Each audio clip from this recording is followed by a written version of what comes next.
takes a couple of seconds for it to connect up.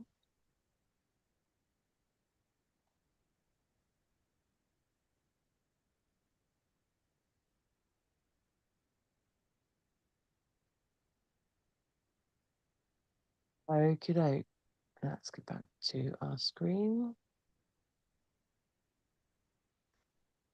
Hello and welcome to the Positive Future of Health podcast. I'm your host, Finch, creator of the Pain Free Method. How to be pain free from long term pain or chronic conditions by tuning into you, by releasing the symptoms, by releasing the symptoms and everything that's created them. And if you want to find out more about that, please go to painfreedom.co.uk. And as well as teaching people how to be pain free with my method, I also host this podcast where I invite natural health experts and positive thinkers to come and share their wisdom and knowledge with everybody, with us, to spread the word further and educate all of us so we can all improve and improve our lives, improve ourselves, and help ourselves. So, on today's podcast, I have Tracy Robinson.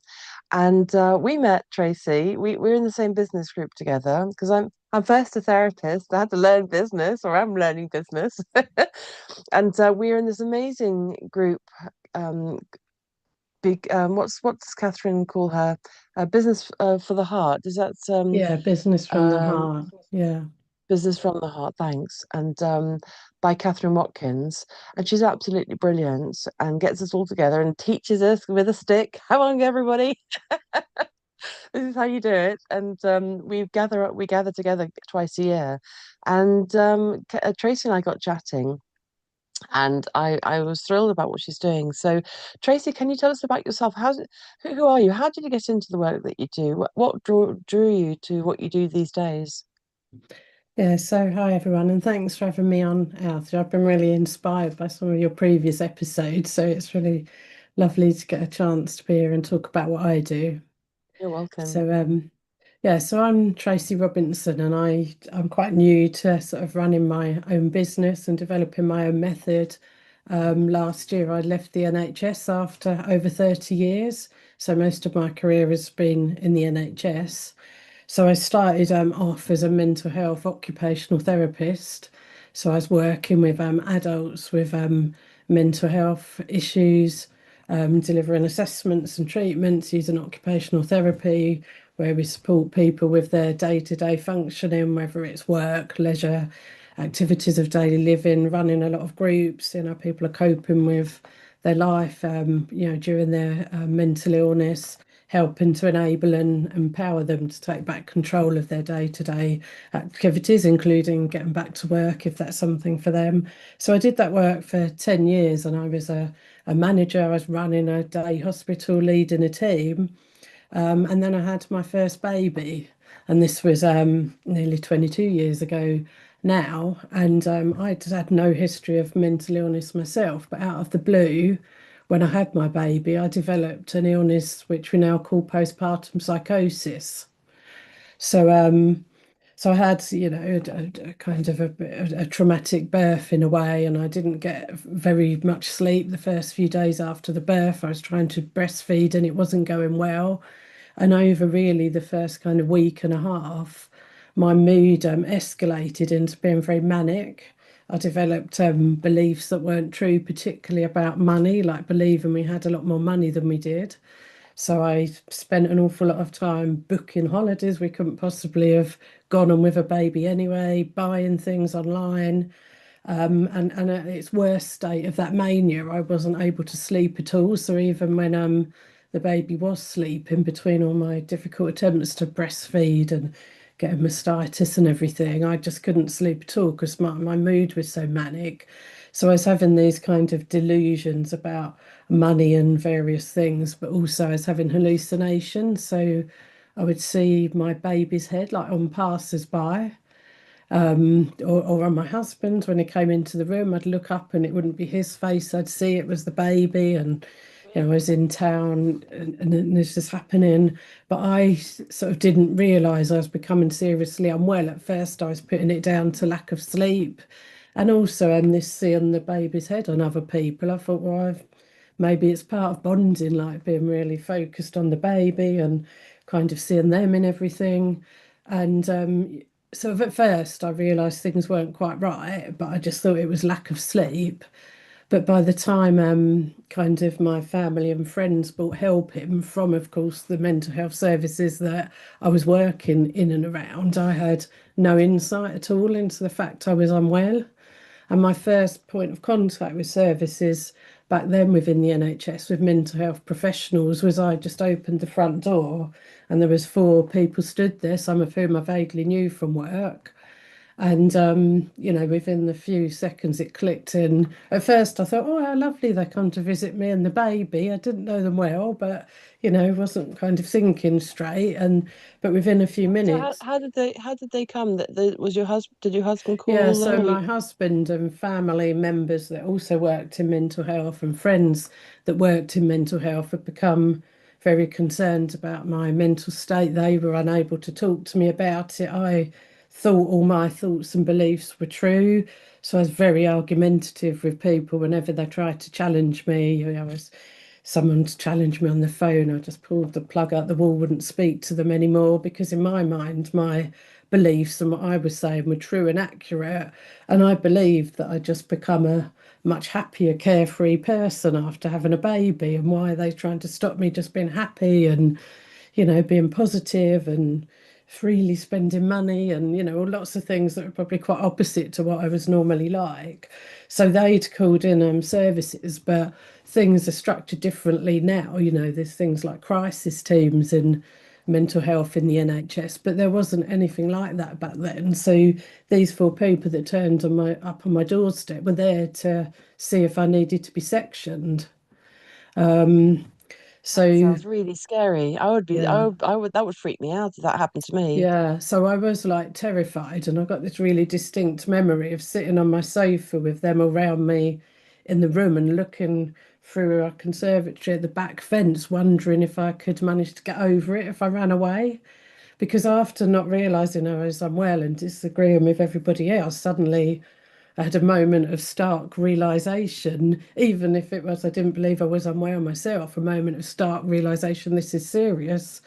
Other people think I'm unwell, I might lose my liberty. And of course, running through my head was all the people I'd worked with themselves who'd been very unwell and they'd lost their careers and perhaps they'd never got well because, back then in the early 90s, a lot of people had been institutionalized, people I'd worked with had been unwell for years and hadn't Honestly, how awful. recovered. So yeah, so it, Why do you think this happened to you though? Because you were already in the knowledge of what goes on in that kind of world. And so you're very educated up about it all, see people firsthand. Why do you think it happened to you? Do you understand what happened to you? I mean, I sort of piecing together more about understanding it over the years, but at the time as well, when they turned up, and I narrowly avoided being sectioned, in fact, but that was only because had family and friends who knew about mental health, so the team were able to think, okay, she can be safely looked after at home. But in a different circumstance, I would have been sectioned. But with postpartum psychosis, what I go now is nobody, we still don't really know why it happens. There's definitely, they think, genetic factors in family history, and certainly when I looked back, other kind of female family members had sort of mental illness, and particularly linked to Really? times of change in hormones. So what they think is a big factor and a big risk around it is that massive fluctuation in hormones you get after you've had a baby. So when the baby's born, there's a real dip in those hormones that are there, and because the hormones, the mind-body interaction, and they impact a lot on mental health. They think that's a big factor, and the other big factor is sleep. So when I was in the hospital, I was made to stay in for about 3 nights because I couldn't establish breastfeeding, but it was a very noisy ward. So I was getting this escalate after, being up most of the night giving birth, this escalating sleep loss. So they think sleep is another sort of big factor. So it's not really sort of no amount of knowledge or kind of understanding of mental health can necessarily prevent it because it is Wow. a very, rare and serious psychiatric emergency. It really is, isn't it? Because your baby's under threat, your whole family's under threat, you're under threat, in danger. And I mean, I had some kind of, I mean, you do have a massive shift. I mean, I had two babies, and I couldn't latch on my baby either. I was doing it wrong. It was my first baby. I hadn't had my hands on a newborn, I think, ever. But I mean, I used to babysit and look after young ones when I was younger, but I was then 40, and I hadn't had my hands on a little a newborn ever. So I mean, it's Mm, very new for anybody, I think. And of course, you'll be barely they feed every hour practically in the first month, mm, and or everything new. And then if you can't latch on, that's very distressful, isn't it? And my baby bit my nipple. It was mm, painful. But I mean, I don't recognize what you went through, but I definitely became my protection button went vroom like that when I had the baby.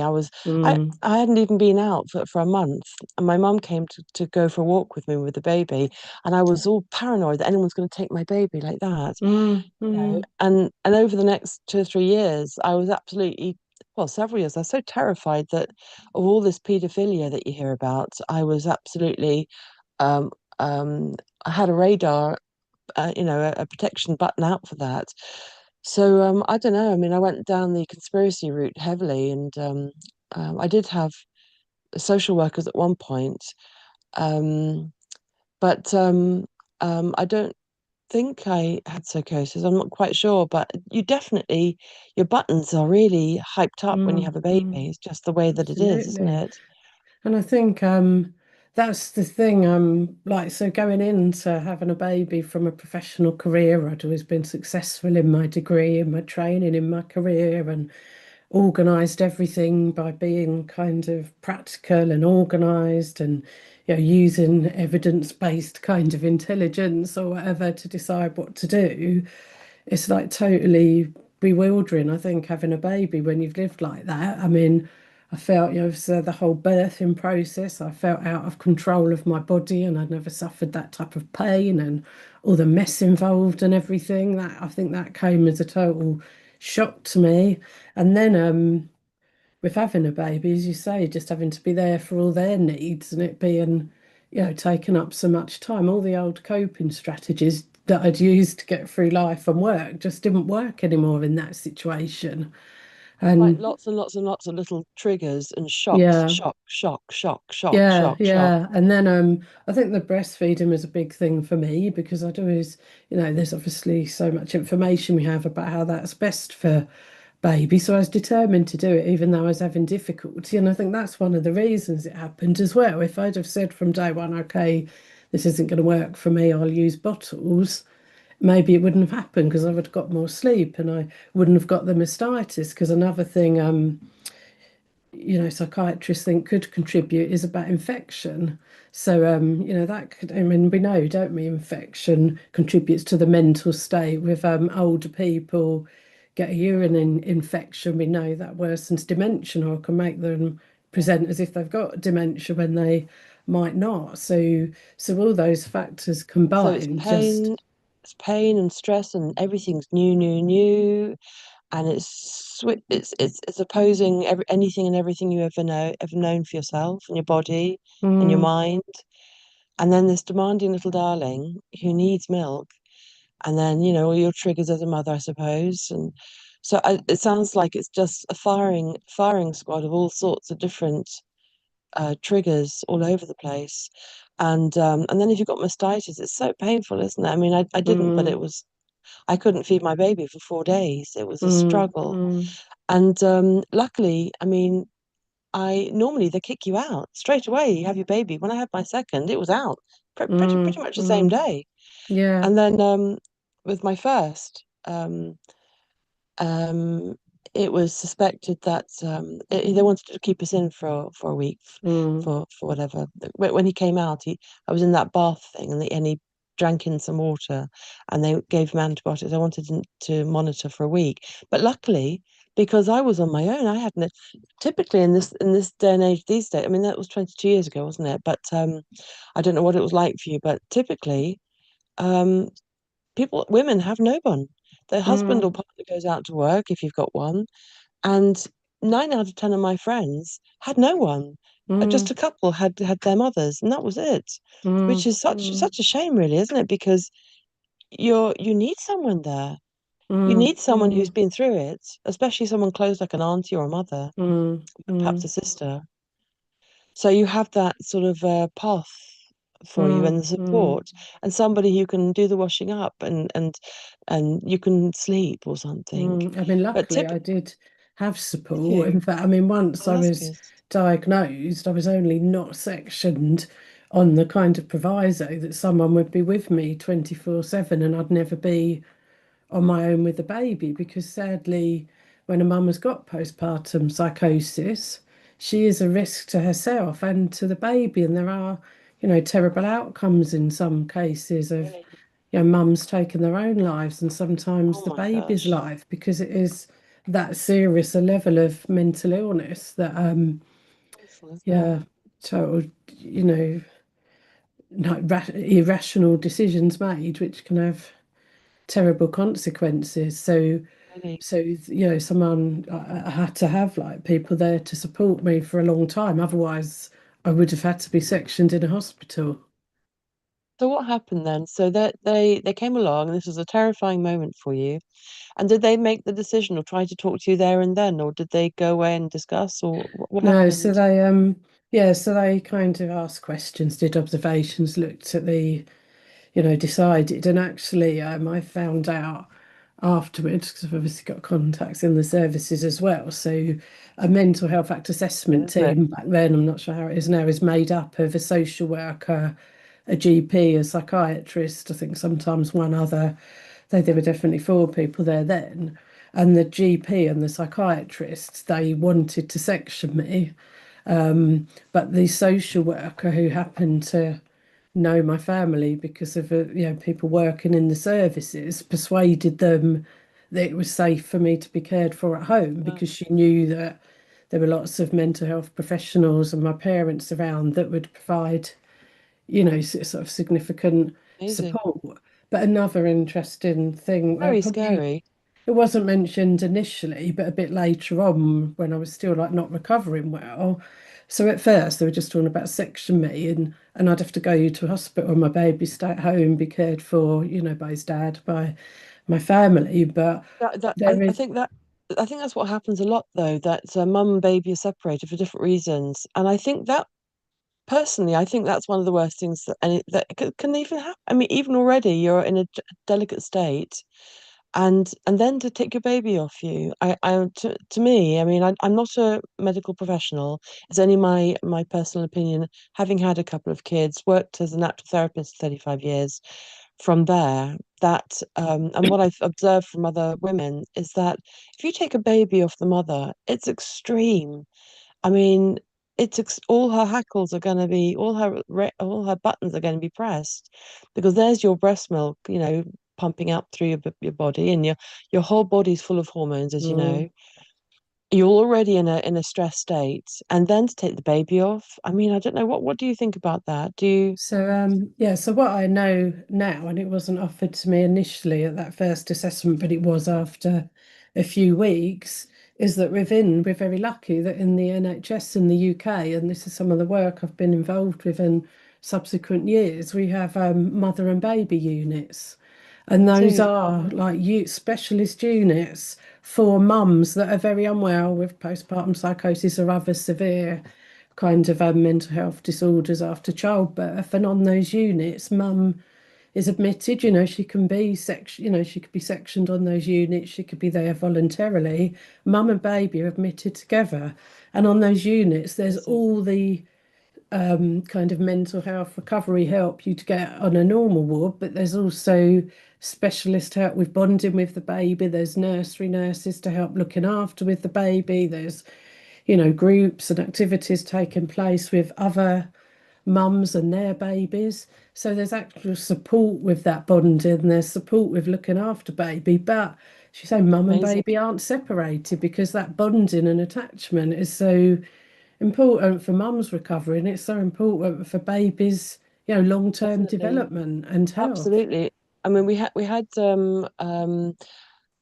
Matthew Appleton on the podcast a little while ago, and he talked. His speciality is all about releasing the trauma of birth, but it's really throughout the birth and before, when you're in the mother's womb and the birth and afterwards, that little baby, um, you can carry trauma from that all your life. And I Easy. know certainly with my own work with the Pain Free Method that many, many times I work with people with current adult physical life issues. When we go back to the root of it, it's when they popped out of the mother. What Mm, happened? mm, One of the typical things of trauma is the baby is taken away from the mother. It's mm, in the body. mm, mm. I'm so pleased that they're doing that now. I'm so pleased for the women that are suffering those Yeah. things. I mean, they did exist back then, and I was ill 4 years later again after my second baby, and both times I was offered an admission to a mother and baby, but no one really explained to me what the benefits of that were or what they did. And looking back now, I sort of wish I'd gone really, but it wasn't well explained to me. So some of the work I've done since in my career has, been also some of the work around those kind of specialist services, both the community ones and the mother and baby units, including working on a national programme where there was funding to open additional mother and baby units because I just know from my own personal experience how vital they are and how, what a difference that makes both short and long term to have that specialist care. Absolutely. I'm so pleased they are too. Absolutely. So what happened to you then? So then you were supported by these professionals and friends and family. How did it go Yeah. for you? So to be honest, for about probably 5 to 6 months, it didn't go well because first of all, I wasn't really open to the treatment. I massively resented suddenly moving from being, a professional worker in mental health to receiving care. So I held all this self-stigma, it's really kind of stigmatized myself, couldn't accept that situation. But also the care I got for about 5 months, it wasn't specialist to my situation, to a mum with a baby. And no one told me that. I know now it was postpartum psychosis, but no one told me that for 5 months until I got to access the right type of care. So it was really a horrendous time when they first came and didn't section me, but one of the things they did do was put me on lots of strong medication to like make me sleep for a long time. They didn't consider the fact that I was breastfeeding and they just gave me something I couldn't breastfeed on. So having to stop just like that obviously creates more problems with hormones, more problems, just with swelling and everything. So it was a really, really tough time. And I started to the medication which brought down the mania, kind of solved the psychotic kind of part of it, those kind of strong medications which are kind of essential at that point. But because I seemed to do well and I didn't tell people, I still felt terrible inside. So I came off the medication. I decided myself I didn't want to take it because, after the weeks went on and my husband went back to work, I couldn't wake up in the night to feed the baby because of the medication. That made me feel really guilty. So I came off the medication without telling them. And then and I never recommend this, by the way. So when I told them I'd come off it, they're like, oh, well, you shouldn't have done that, but you seem to be okay. But I actually wasn't okay because then what happened is I went into something which I now know is typical with postpartum psychosis, that after that initial kind of manic and psychotic time, it's very common to then go into a very deep depression and have a lot of anxiety. Yeah, that's part of the pattern of the illness. And they don't know the pattern. But for me, guilt and shame was a big part of it, feeling so ashamed and guilty about that, all that money I'd spent, and just worrying all the time and getting on, but putting a mask on that, getting on, doing what needs to be done day to day, with the baby, getting on with things, but just increasingly feeling terrible inside until in the end, I was just crying and crying and couldn't stop. And I had to admit I needed help again because I'd been like discharged by that point. So luckily I was able to get, back to kind of see a psychiatrist again. But again, when I got back in, I wasn't given any hope of recovery. I mean, what I was told was, oh, you've had an episode of being high and an episode of being low, so it means your diagnosis is bipolar. And so all I could then, so I didn't feel any hope of recovery. And they didn't say, actually, like this quite, well, it's not common, but it happens to 1 to 2 in 1,000 women after child. But if they get this postpartum psychosis, a high and a low, but quite a lot of those women never relapse again. They just have that one episode. But I was never told any of that. And I was never, as I say, I was never told what's happening here is postpartum psychosis. So it was only yeah, after 5 to 6 months, because I wasn't recovering and things weren't going well. I mean, I was due to have gone back to work by then and I had to be off sick. So luckily at that point, because I was still off sick, because I worked for the mental health trust that covered my county, they said, well, really, you need to see a specialist perinatal psychiatrist. But that specialist community team that deals particularly, with mums and babies when mum's unwell, they didn't cover the area I live because it was still very much a postcode lottery. So, and it was a real turning point the day I got to see a specialist, what they call a perinatal psychiatrist, because she was the first person to tell me this is postpartum psychosis, this is what happens. Many women make a good recovery. To relook at to tell me lots of stuff I'd never been told before that was really helpful to So know. this is the So first that was a time in real six turning months. point. So from then I Yeah. started to recover, and there was a specialist perinatal nurse there as well, helped with stuff about the baby and childcare. But up to that And point, this I is, hadn't had that specialist care. and that was the first time in 6 months. Mm, yeah, Gosh. yeah, But how yeah. was So the baby all during this time? Because that meant the baby doesn't have its normal growing routine and bonding routine. yeah. Yeah, And so did he you? was luckily, my mum and dad, because my dad sadly kind of died during the time I was still recovering quite suddenly. But yeah, mum and Ah, dad were there helping my husband, other friends and family, and I was still able to do stuff, to go through the motions. But looking back, I wasn't going through them with the proper emotional attachment or bonding that I should have had. I was doing the weaning, the feeding, and I mean, I was lucky to of like when I was like in the early, like when I was recovered enough to appear relatively kind of normal. I was able to join at that time the health visitors in my area run a postnatal kind of support group. So every Thursday we went along and there were different speakers, different sessions. So I met these other mums with babies a very similar age. And I mean, with like a lot, sort of quite a few members of that group, we're still in touch now, and the kids are good friends with each other. So I had that oh, group. that's So I incredible. got, so then, my baby was socializing, going to activities with them. I was doing all that, going to the local, oh, what do they call the family kind of centre, the children's Yeah, centre they were called at the yeah, yeah, time, doing the yeah. musical The 1 o'clock, activities. the 1 o'clock club they called it, wasn't it Yeah, back yeah. then? So we were doing. So he was doing all those things and being around other mums and babies and socialising.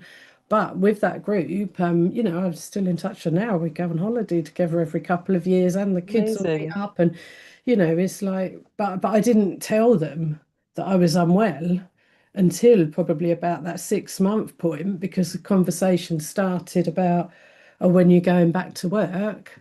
And I had to, because people were starting to go back, and I had to say, well, actually, I was already due to go back, but I was signed off sick because I've actually, I mean, and then I only said I've had postnatal depression. I didn't tell them the extremes of it. Well, I didn't understand that myself because that was when I still hadn't really been told myself. So yeah, so the proper attachment and bonding of mum to baby kind of wasn't there probably in the emotional depth it should have been, but because well, as we often do as women, we carry, you know, we mask stuff, don't we? And we get on because so I was getting on doing all the things, but I wasn't feeling it inside, I suppose. I wasn't feeling the emotional connection to it. And And I was feeling so different than other mums. I wasn't feeling I was the same as them. Anything they said or did that seemed to be the right thing that I wasn't doing, it just increased my self-stigma. Wow. So how did you go from that point then? This is 5, 6 months. You're beginning to understand what you're doing, but you're still going through the motions. You don't have that bond. And where did things go from there Yeah, for you? so it was the September that I kind of saw the perinatal psychiatrist. Well, it might have got my medication adjusted a bit, was told stuff that was really helpful for me to have my own hope of recovery. So then by the December, I went back to work part-time. So I was recovered enough to start to rebuild normal life. As I said, I went back to work early December, just on 2 days a week, a negotiated phased return. And then that Christmas, my dad died suddenly. So it was one of those really horrible years, everything happened. But I was well enough then to support my mum through that. So really from then on, I went back to work, back in mental health services in the NHS, building up my hours, as you do after maternity leave. And on the days I wasn't working, having swimming lessons, meeting up with that group. So functioning day to day like a normal mum. But it turned things around in my career and work, that because I'd received services myself and realised how much of it was wrong, how the culture was wrong, how I felt so disempowered when I was like a patient receiving services compared to people providing them, how I felt I had no choice or control over my care, about how, the things people told me, the language that was used was really unhelpful. I started to just get really passionate about, reframing, sort of leading change really in mental health services and the culture of services. So because I was gone back and I wasn't able to really go back to clinical face-to-face patient work initially anyway, because that was obviously far too triggering and traumatic with where I was myself. And I was still on medication for a couple of years, but well and functioning, although it did probably make me tired. So I ended up my career I moved into being like a project manager and then a program manager in these NHS leadership positions around kind of change programs, which luckily were coming in, for national policy or different campaigners at that time, to change the way services are offered, to give back, to try and equalise the relationship between kind of the patient and the professional, to give hope of recovery. So there was a program I worked on called the Recovery Approach program, and one of the things that I loved about that was that they also introduced peer support, so that part of the care would be being Interesting. able to talk to somebody else that had that condition and recovered. That sounds marvelous So because that would have made that such a difference to me, yeah. because I had no cope of recovery. I was like, oh, this has happened, my life is over. So over those years when I was leading those change programs, I mean, I had a second baby and I got unwell again. But this is an interesting story, I think, regarding those specialist services, because I was terrified at first, and of course the others in my mum's group started being pregnant with second babies, etc. But I was just terrified to go back to that place, because with postpartum psychosis, there's a kind of 1 to 2 in 1,000 risk in the general population. You can get it out of the blue, but if you've had it once, you're sort of 50-50 risk of getting it if you have another baby.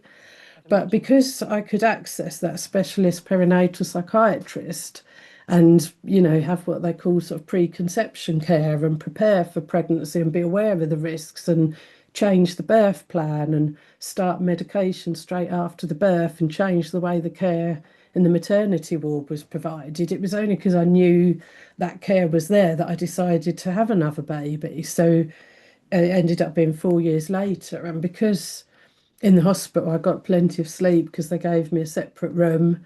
Breastfeeding went a lot better, and I took an antipsychotic sort of preventative medication as soon as the baby was born. That was part of the preventative care plan. So I didn't get that psychotic episode because things were going well. Came off the medication again. I didn't supervise this time.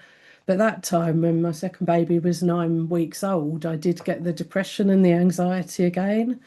But this time, like really within 3 months, it was, I was very unwell again, was offered a mother and baby unit again, but got better much more quickly because this time I had hope of recovery because I'd recovered before. Totally Um, different scene. so Same situation, but totally different. You yeah, had the resources in place, you had yeah, knowledge in yeah, place, you had hope in place, you preempted things all in place. yeah. So after 10 years of kind of working, in the NHS, improving mental health services in different ways, keep going up the leadership level ladder in different roles, doing that, I started to hear that those specialist perinatal psychiatry services were kind of at risk of being defunded in the NHS organisation I was working in. I thought that is no good. People don't understand how important they are. So I started to at that point, I sort of recovered enough, got over my self-stigma enough to think I want to tell my story to help other people, and I want to directly kind of support, women in that situation. So then I started to do a lot of work about telling my story, both internally to help, other managers understand the importance of those services, externally in the media, just to raise awareness of postpartum psychosis. And this is when I got involved in the charity that I'm now trustee of. So the charity is Action on Postpartum Psychosis, APP, and that charity didn't exist, wasn't formed when I was unwell, although they were like doing some research into postpartum psychosis back in those early days, the women that founded the charity, and that was some of the helpful stuff that psychiatrist had given me the first time. So with APP, they trained me as a media volunteer to be able to tell my story.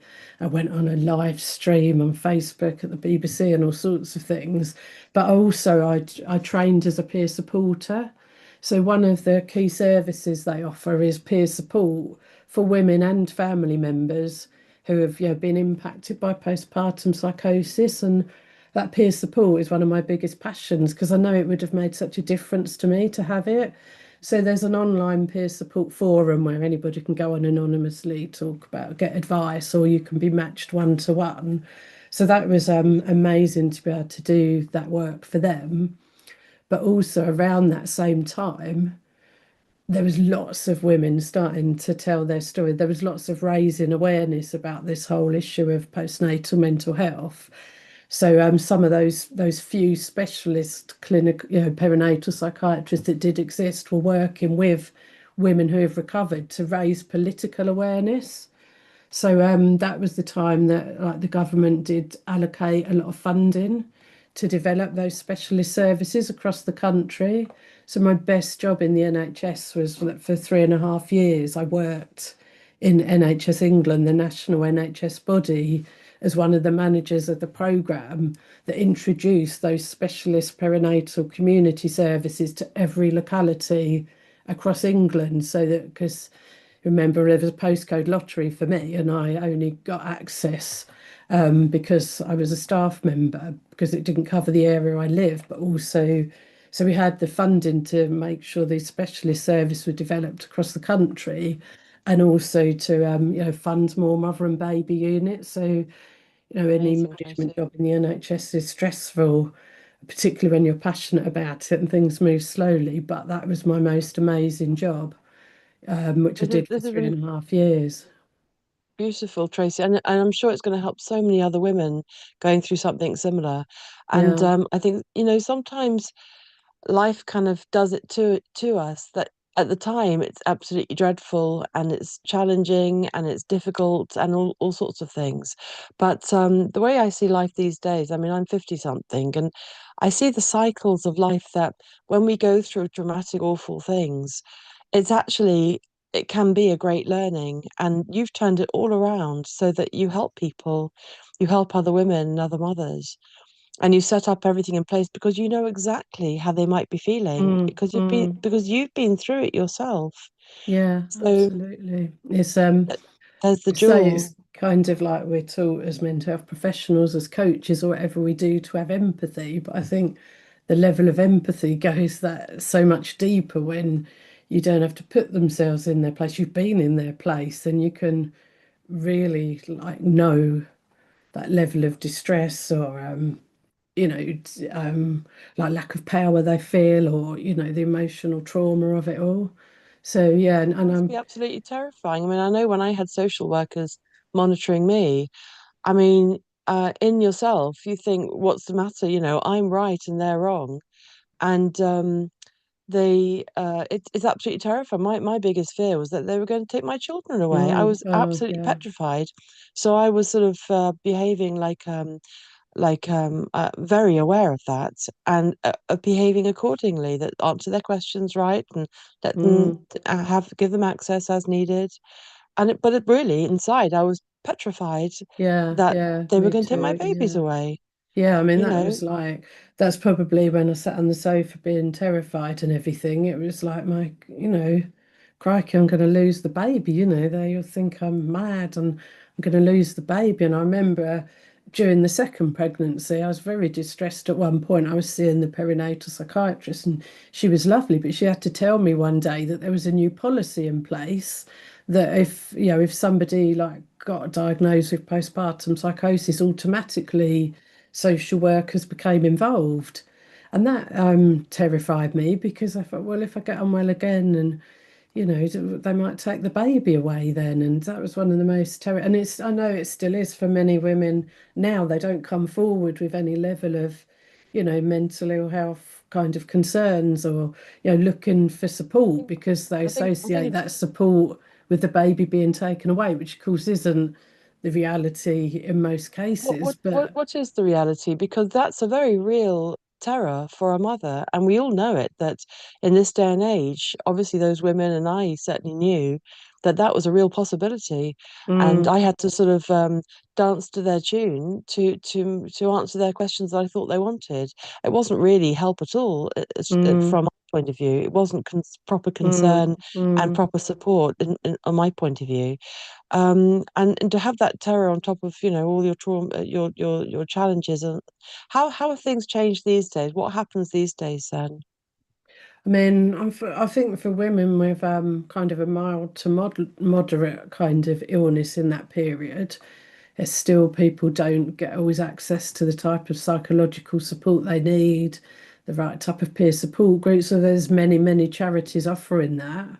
For women with kind of what they call in the NHS sort of moderate to severe end, which postpartum psychosis would be included in, and other, more severe illnesses that affecting the functioning more. We've got the specialist services across the country that include psychiatrists, nurses, occupational therapists, social workers, peer supporters. So there's, specialist mental health social workers within those teams providing support, liaising with the social workers, in the children and families teams, to sort of make it. And obviously in some cases there's other background things going on with the home situation, or so it's not that nobody's baby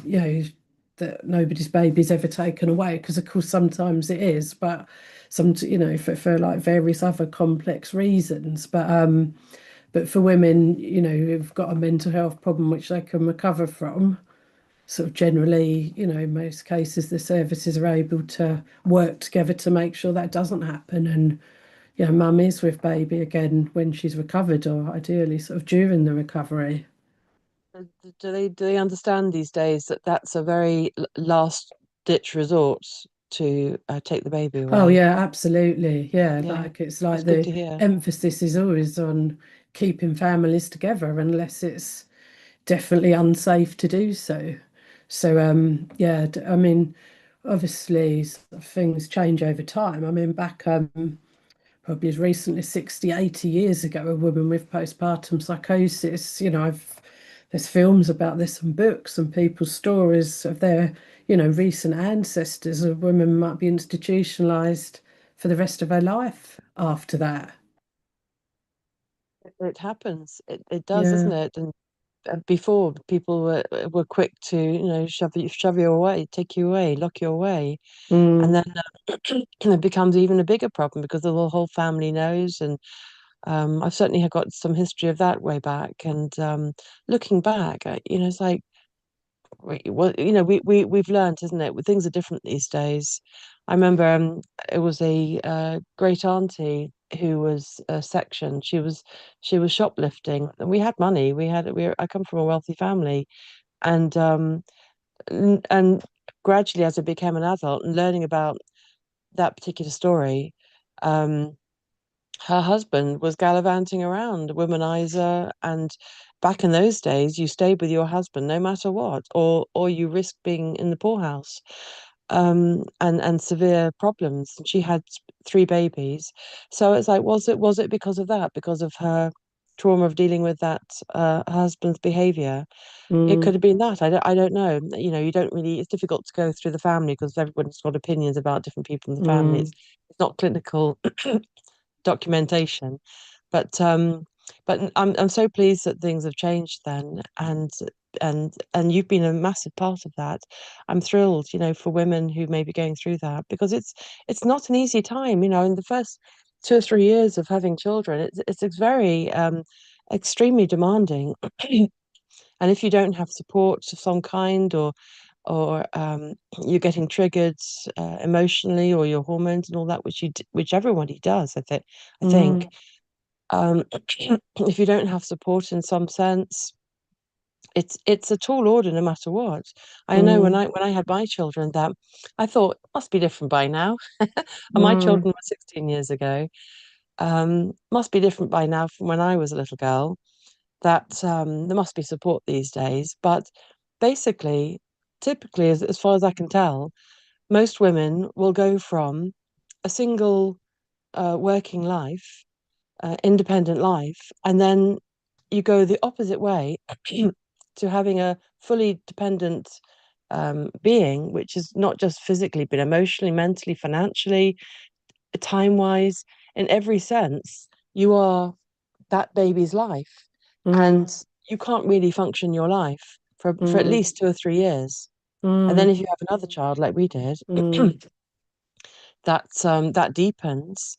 And so where is the support? How are you supposed to pay bills? How are you supposed to do all the cleaning? How are you look after yourself, mm, and mm, function your own life, or whatever that looks like at that time? It's a tall order. It's a mm, tall mm, order. mm, If I had known, I would have set things up differently. I mean, I don't know if I had psychosis or whatever, but you certainly get affected, mm, um, mm, big time, because this little darling is of course is 100% demanding of you, and mm, that goes on for at least 2 or 3 years before you mm. start to they start to become a little bit Yeah, able at yeah, 3 or 4 years old. absolutely. So even without the kind of psychosis or a serious mental illness at that level, I think it's so common that like when you become a mum, it's like, oh, there's a lot that's unexpected mentally, emotionally, in your body and your mind, and totally lose yourself, particularly if you've who's sort of been a professional woman, busy working, etc., and then have the baby and everything changes. But of course, many women now, they have to go back to work financially, or they choose to, they want to get that career back. They don't want to give up themselves. And that's that's the women I work with now, sort of since I've left the NHS. Last year, I did another big management job in maternity after that national job, but started to realize it's like becoming increasingly difficult to drive positive change in the environment of, such a lot of bureaucracy, a lot of governance, very little funding for things, different priorities, it's kind of tough to change via the NHS. But so I started to think, how could I continue to make difference to women in a different way, more directly? Because as you say, for me, that episode of illness has showed me my purpose, has always showed me my way of what I need to be doing, and and different phases for my own life where I need to focus my energy. So so now, sort of, I work directly with women who are returning, are or have returned to work after they've experienced some kind of mental illness during that maternity period, because they have lost their professional confidence. They kind of lost themselves, as you say. There's all the complexities of how do you balance childcare? How do I ask for flexible work? And how do I talk to my colleagues about the fact that maternity leave wasn't brilliant for me because I was unwell? How do I manage my new relationship with my in-laws now that they're looking after my baby 3 days a week? It's a very, very kind of complex time with a lot going on. Kind of returning to work after maternity. So whilst they might be recovered on the surface if they've had some sort of illness, their confidence is really not. And yeah, it's a very kind of another tricky transition. I feel like the transition into being a mum is like the biggest like life transition a woman can have. But then you're going through that, not recovered from that, and then you've got to balance being a professional woman with being a mum and work out, the guilt we all carry about whatever we focus on with baby at home or work. There's always like some guilt caught up with however you're spending your time in any one moment, however you're spending your attention. Exactly. And then, of course, all of that, so that's not enough. Then your body's changing and your hair, nobody tells you what happens to your body after you have a baby or when you have a baby. No, I, you no, know, no, exactly. I think it's like a well-kept secret because everybody's slightly different. Everyone has a different experience, I think, but nobody tells you because they don't want to worry you and stress you out, I think. Absolutely. Yeah, absolutely. That's one of the things with postpartum psychosis that like part of some of the campaigning has been they don't always talk about it in antenatal groups because they don't want to scare women because it's relatively rare. But when it does happen, it's an emergency and urgent help is needed. So mum and her partner, her family, people need to be aware it can happen so that if they see it happening, they get help quickly, bring in services because it can deteriorate quickly. So, yeah, there's a lot of like some of these things, and it wouldn't need to be such a shock in motherhood if there was more honest sharing of what can happen.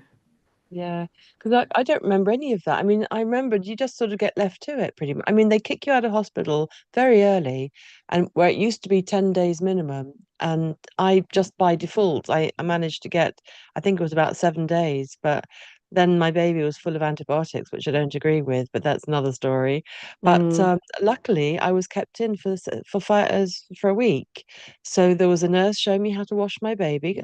I was completely clueless. I mean, I could mm, guess I'm quite practical, but I'll figure it out. But I, somebody who experienced with young babies, it was lovely to have midwives there, head nurse, and showing me how to wash the baby properly and showing me how to breastfeed and get on with it because I couldn't for 4 days.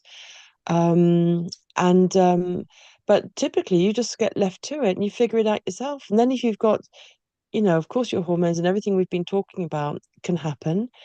Um, and my partner just went off to work, and I thought, well, okay, that's sort of it. What do I do then? It's really You're left to it. And I think, yeah, the world has changed. When I was young, my parents typically in the 60s, 70s, like many people, the woman didn't work and the husband paid the bills.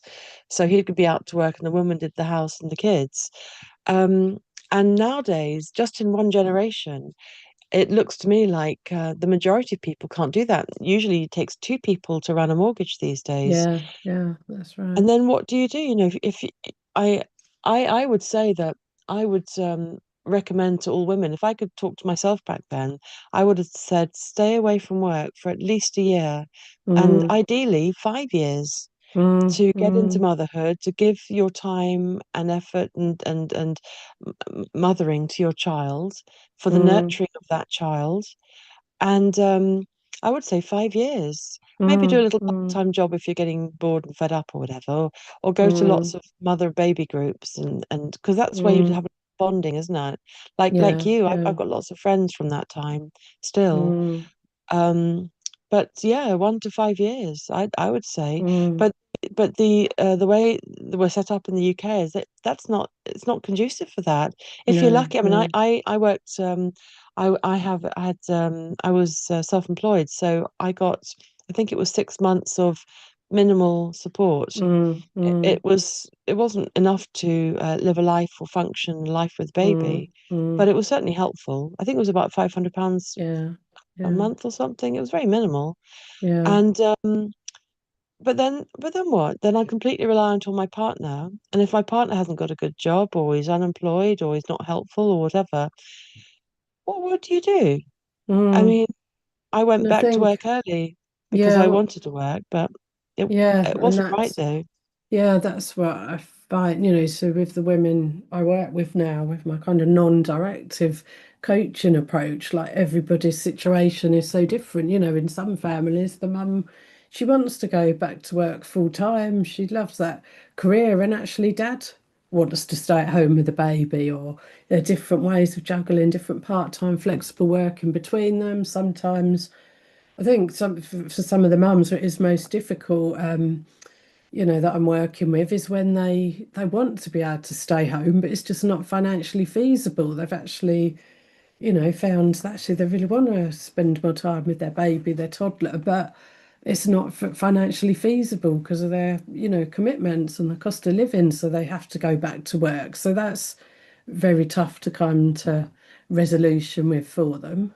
Is that they've got to go back even though they don't want to, and they're very well bonded with the baby and they want to be there. So, but everybody's situation is so different, and the support they've got surrounding them, their access to childcare, and of course, like some women love that career so much, and they've taken 10, 15 or more years building it, and they want to carry on building it, but then they could be made to feel guilty for that. So through the kind of coaching we do, it really is space for them to think about what really matters with them, to connect with their self, with their, my business is called Mother Nature Coaching, and in a sense, it helps women connect to their own Mother Nature, their own nature as mothers, their deep connection to themselves. And that's why I use nature connection in my coaching, because I think it's when we're connected in nature, with nature, really kind of getting to that true part of ourselves, we can make the decisions that are right for us and use our intuition. Because I think another thing, of course, about modern motherhood is there's so more than ever with social media, so much advice about what's the right thing to do, what the parenting method is, what you should or shouldn't be feeding, the way you should or shouldn't be working. That's one of the things I just found really distressing, the confusing, conflicting information and deciding what's right. And it's very hard to just be that naturally connected mum and think I'm going to make my own decisions about what feels right, because I think the way our society is run, we're not allowed to just make decisions as according to how we feel. We have to comply with society's norm or employers' expectations or the financial demands, etc. So just connecting back to and it really helps their confidence as well, to connect back to their inner self, to re-find that I true love it. self that's still left inside after all that massive change of becoming a mum, and think, okay, what's left is what do I really feel about my career now? What is it I want to do? How do I want to be able to balance that my career ambitions and my future career with, how I want to be with my baby and my, young child in these few years, and say that like, everybody's comes up with their own kind of plan or their own Mm. priorities. Exactly, and I certainly felt a lot of anxiety about I had to pay the bills, I didn't have enough money, and my fellow wasn't supporting. Because of course, then we haven't talked about our partnership and the strain that that gets under as well, and how they Yeah, feel, definitely. Yeah. how our partner feels about the whole situation. So tell us about Mother Nature coaching, and sounds absolutely beautiful. I love the nature part of it because, of course, if you're breathing fresh air and oxygen, and you're getting support from someone like yourself, and guidance and reassurance, I think that's going to go a long way from a new mother and a Yeah. woman. Yeah, it's just quite interesting how it came about. So after I did that job, I said it was a brilliant job for 3.5 years. It was a lot of hours and a lot of commuting. So I decided to take a different NHS management job closer to home and to go full time actually for the first time, because I'd gradually worked up, So I took this like maternity transformation leadership role because, really because I felt, well, we've sorted out perinatal mental health, so dealing with what happens afterwards, but actually some of these illnesses come about because of what happens in the maternity services. So I was doing that, but kind of I started that job around the time of COVID, and then ended up working from home because it was a management role, 9 to 5, sat in front of a laptop all the time. And it was also the time I was entering perimenopause and that period, which interestingly kind of, I say, and many women with postpartum psychosis recover, never get on well again, but the menopause is a really risky period for relapse because it's hormone related. So during that time of leading that program, and I think in the NHS becoming more and more difficult and more political, during and after COVID, my own mental health started to suffer again, and I started to Wow. experience some similar symptoms to the anxiety and the depressive time. Started exploring HRT, but also started to kind of work with a really good professional coach about my job and what I wanted to do. And I realized I didn't want to stay working like that during the menopause period, and I wanted to help women in a different way. So I ended up training as a coach, as a transformative coach. And during my coach training, so that was sort of traditional coaching, you're having a non-directed conversation to help people make decisions, work out what's right for them, what plans they want to move forward to. But during that training, I heard about this notion of walking coaching. So I thought, oh, that sounds interesting because I know it's can be much easier to have an honest conversation and be connected to yourself if you're walking together with somebody. So I went to so I thought, oh, I'd really like to specialise in that type of coaching. And I attended this coaching outdoors like sort of event. I thought it was coming from an NHS professional background. I was calling it a conference, but it was actually more like a retreat kind of retreat kind of networking event. And I learned about all these kind of ways you can use nature and the outdoors in your coaching, like having connections to trees, about, walking mindfully, etc. So I thought, oh, that's what I want to, I want to work with women that are recovering, from a postnatal mental health problem. And I want to help them connect to themselves and make decisions that are right for them. I want to use nature connected coaching. It all pinged into play. It's fantastic. Yeah, and that's We when I had came up with this name, Mother Nature Coaching. perfect, perfect. And it just sounds just ripe and ready for a woman in that situation. You're in nature, the beautiful nature and the smell and the trees. You've got support and some kind of buddy experience and knowledge and guidance. I guess, they're going to be breathing better and grounding better and feeling supported, even Mm, if they're going crazy.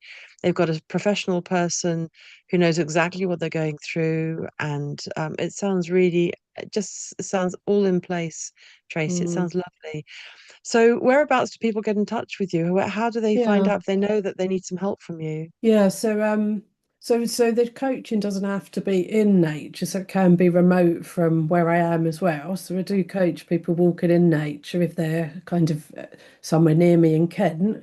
But I can also use nature connection online through using images, nature-based mindfulness, and we can also be both walking in nature in different locations, but be on the phone. So Brilliant. to get in touch with me, so I've got my profile on LinkedIn, Tracy Robinson, that's the main place I'm regularly posting. I've also got Mother Nature Coaching Facebook page. So they're the key places to kind of get in touch and find out about what things I've got coming up.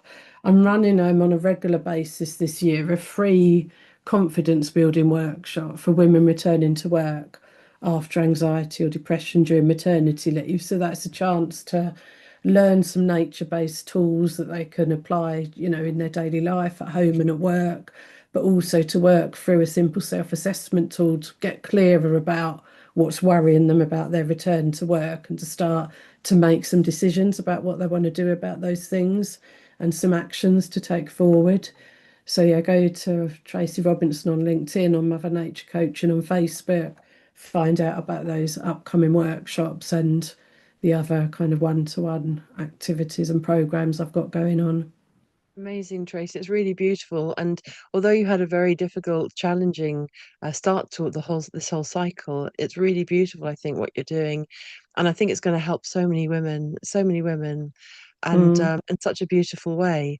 And so you mentioned one to one. So you do it in groups as well as one to one, is it? Or So at the moment, I've got that confidence building workshop, which is a group, but people can, I know people carry a lot of self-stigma, so people can be anonymous in that group. It's a sort of an interactive workshop, but they're doing their own activity in their own space, so they can share or not, or keep their camera off. So my other programs are one to I can offer like a one-off session, a set of 3 sessions, or a set of 6 sessions, which is most recommended to work through returning to work, the different issues arising. But I'm hoping later in the year, I'm thinking of setting up some groups as well, so people can receive that kind of nature-based coaching in groups whilst also getting peer support. it sounds absolutely beautiful. And so we have come to the top of the hour. We've gone a bit over, but it's been absolutely fascinating, and I think well worth sort of talking through all of this. And Rose says, "Great podcast, thank you, Rose." And Tracy, I wish you all the best, and please do, if you're listening to this on recording or live, that. On YouTube, that please do get in touch with Tracy, and you might feel it's a bit of a stigma, but I don't think I realized I had some kind of I knew I was very stressed and very stretched, and to have joined that group, that I think that would have been extremely supportive and helpful with Mm, a medical professional like yourself who had direct knowledge of what I may have been going through.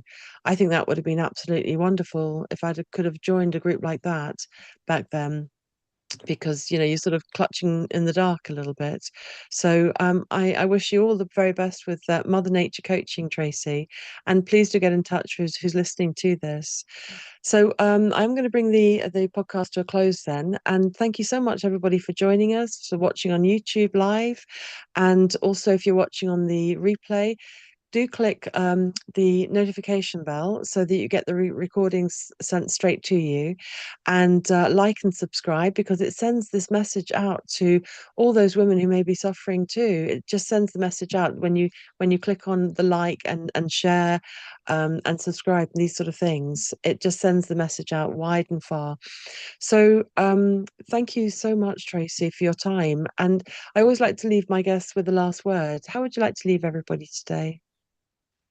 I think, that everything, when you're going through tough times like that, there is a way through it. There's hope of recovery. And then, looking back on it, I can sort of feel it did show me my purpose and has guided kind of my life afterwards. So I think, yeah, it's just that, you can recover, you're not alone. And, one day you'll be able to look back on that and take the positive learning from it.